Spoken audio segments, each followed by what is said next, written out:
Bonjour à tous. Article 1er de la Déclaration des droits des garçons. Garçons comme filles ont le droit de pleurer et de se faire dorloter. Cette semaine, rencontre avec Laurence Faron, co-créatrice des Talents Hauts, une maison d'édition jeunesse indépendante qui bouscule les idées reçues, mais pour l'heure, les actus. Filival, le service départemental de transport adapté pour les personnes à mobilité réduite, est confié à un nouveau prestataire depuis le lundi 6 mars 2017. Concrètement, quel changement pour les usagers ?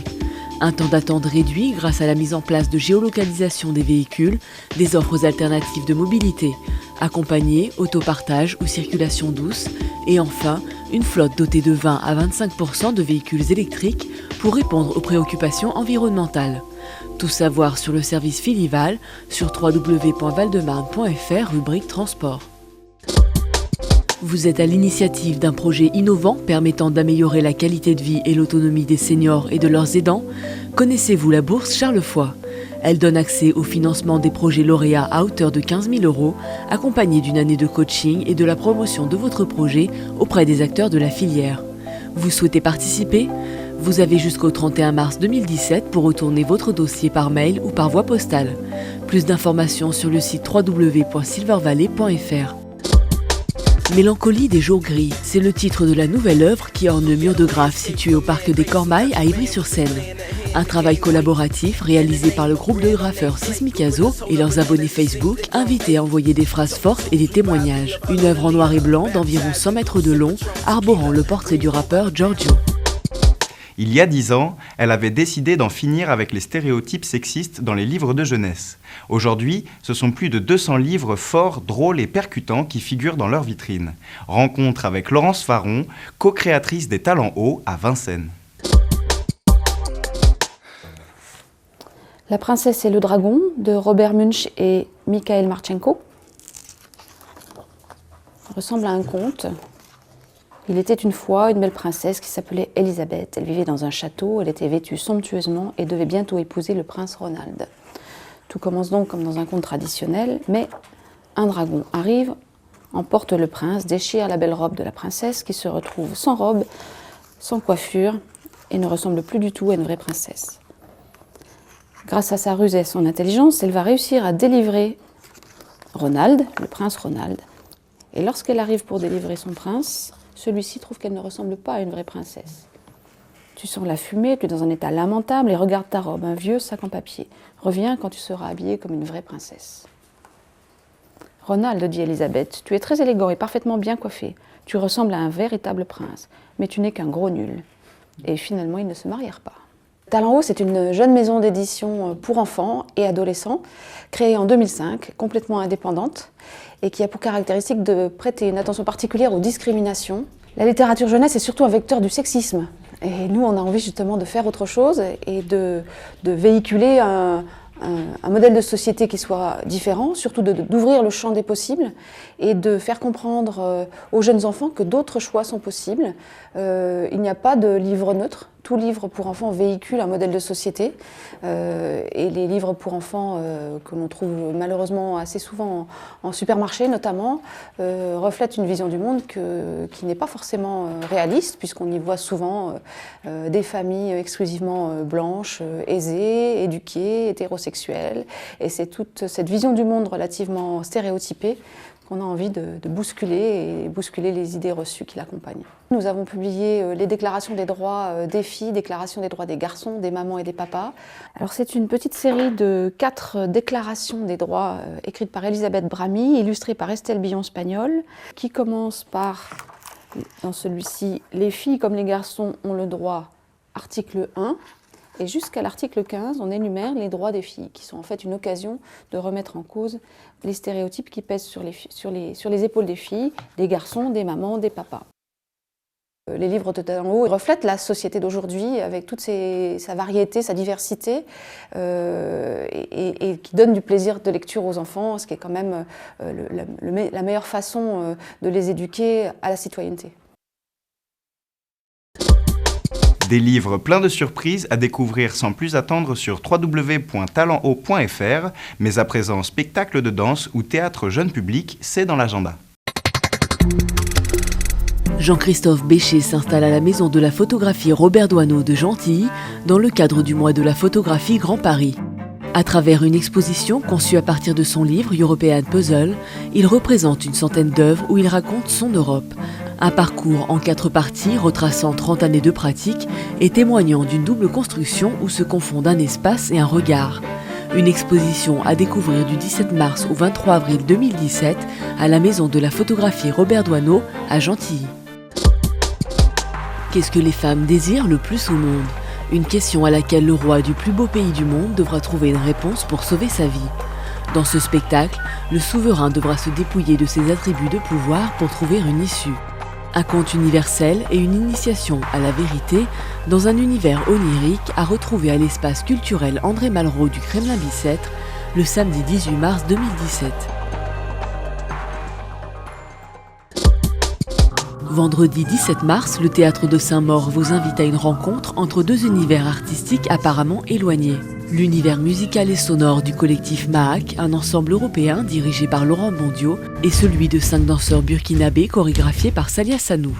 C'est le spectacle Chaoral, un temps de chaos organique où les corps des danseurs se mêlent aux instruments de musique. À réserver sur www.théâtresaintmaur.com.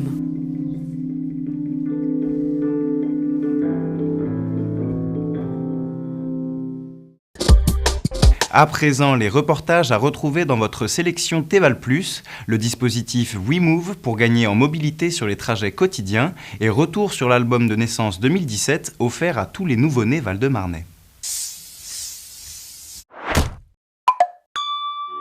Comme chaque année, le département offre à tous les bébés val-de-marnais un album de naissance. En 2017, c'est le livre rouge de Michel Galvin qui souhaitera la bienvenue aux nouveau-nés.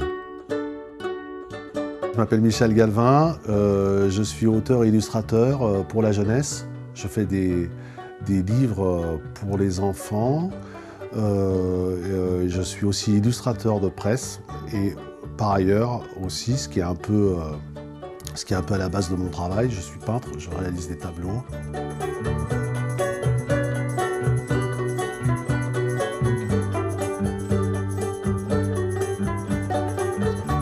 Ça raconte comment un petit caillou trouve sa place dans un groupe, au fond. Il fait donc aussi l'expérience de la rencontre de l'identité. Il est plus caillou que bûchette, et pourtant il va avoir besoin des bûchettes pour pouvoir faire l'expérience de la hauteur, et donc de la chute. Et donc cet album raconte ça aussi, c'est-à-dire qu'il monte grâce au groupe, et il va faire l'expérience donc de la redescente.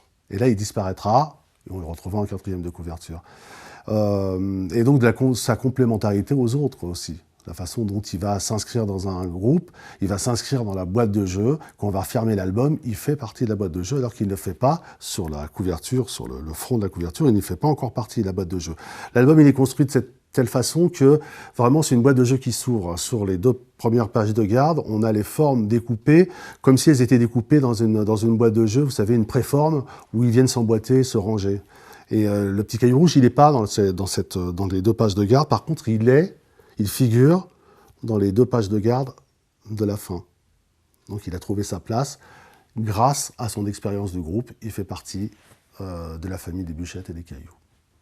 Le déroulement du récit devient en quelque sorte le déroulement d'un récit type, avec un début, un milieu, une fin. Ça peut sembler un peu bête ce que je dis comme ça, mais tous les récits sont un peu bâtis comme ça, mais là, c'est vrai que le fait qu'il s'adresse à des tout petits, on a voulu faire non pas une histoire, mais un principe d'histoire. Comme c'est le premier livre, on a voulu inaugurer la lecture des tout petits par un livre qui raconte en quelque sorte le livre.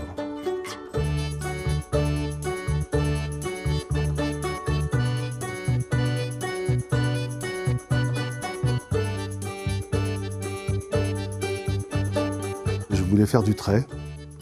Et en fait, en discutant avec Olivier Douzou, il m'a plus poussé à aller vers quelque chose de plutôt en volume, donc en modelé, où il n'y a pas de trait, donc où les ombres sont marquées, de façon à aller vers quelque chose de plus tactile, qui rappelle plus la manipulation qu'on pourrait avoir avec des vrais objets. Et qui plus est, j'ai pour habitude, et dans ma peinture et dans mon travail d'illustration souvent, ce que je faisais déjà quand j'étais gamin d'ailleurs, de peindre des objets. Quand j'étais petit, je dessinais des personnages et je les découpais et je les mettais dans des paysages.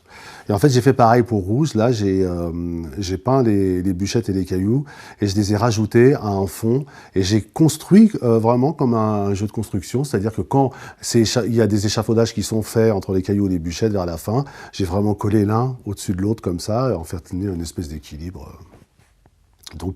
qui est joué. Et je trouve que, de ce point de vue-là, je trouve que la logique est respectée. Et j'aime bien cette idée d'avoir construit presque en vrai, entre guillemets, moi-même, les jeux qui sont faits entre les bûchettes et les cailloux.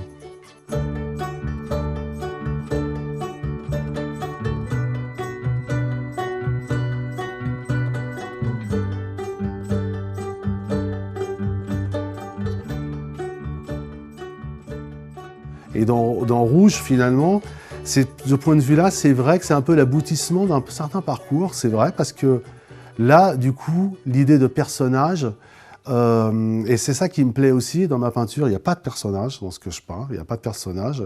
Ça fait pas de moi un paranoïaque, ça fait moi seulement quelqu'un qui manie les objets et qui croit que les objets ont une vie. Évidemment, c'est la vie qu'on leur donne, mais depuis que je suis gamin, je suis très attaché à ça, et je trouve que Rouge, il en est la pleine expression. Je ne sais pas comment les petits vont le percevoir. Je sais que moi, quand j'étais gamin, j'avais de la peine quand je mangeais un cornichon, par exemple. J'avais envie de pleurer quand je regardais les cornichons sur la table.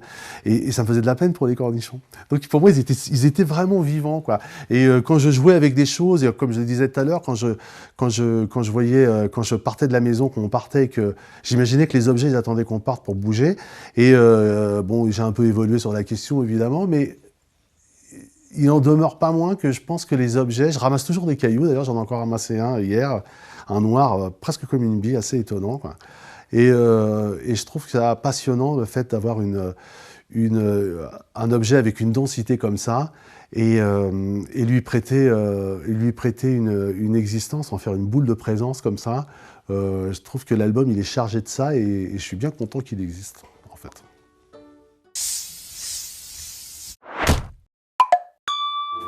Ce matin, Dominique et Eiffel sont rejoints par Léo Pometti, conseiller en mobilité pour l'association WeMove. Pour Dominique et son chien, il s'agit de la dernière matinée d'accompagnement sur des trajets récurrents. Ok, on peut traverser en toute sécurité. Découverte d'un trajet, reconnaissance des obstacles, répétition d'un itinéraire en toute sécurité. Chaque stagiaire est guidé, rassuré, avec pour seul objectif devenir le plus autonome possible. Vous sentez Eiffel qui monte. C'est des escaliers qui sont assez larges, je dirais d'1 mètre, d'accord ? Voilà. Vous en avez 1, 2, 3, 4,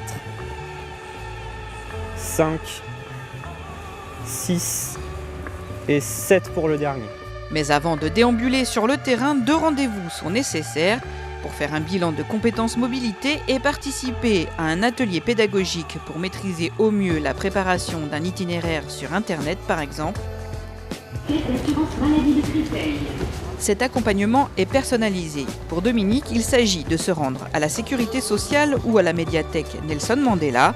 Disponible et à l'écoute, le conseiller refera le trajet autant de fois que le bénéficiaire en aura besoin et pourra refaire le même itinéraire seul, en confiance et en toute sécurité. Ok, super. Bon là j'essaye de moins vous indiquer, d'accord ? Histoire de voir si le chien aussi a bien compris et si vous avez bien évalué les distances. Accessible aux handicapés moteurs ou visuels, aux personnes atteintes d'un léger handicap mental, seul impératif pour bénéficier de ce stage, avoir 16 ans, être titulaire d'une carte d'invalidité, d'une reconnaissance de handicap entre 50 et 79% ou travailleur en milieu protégé. Financé par le conseil départemental depuis 2013, cet accompagnement est gratuit et propose 25 stages par an. Il reste encore quelques places pour cette année. Pour tout renseignement, rendez-vous sur internet www.autonomie.valdemarne.fr ou par téléphone 01 48 98 36 22 ou 01 43 99 75 83.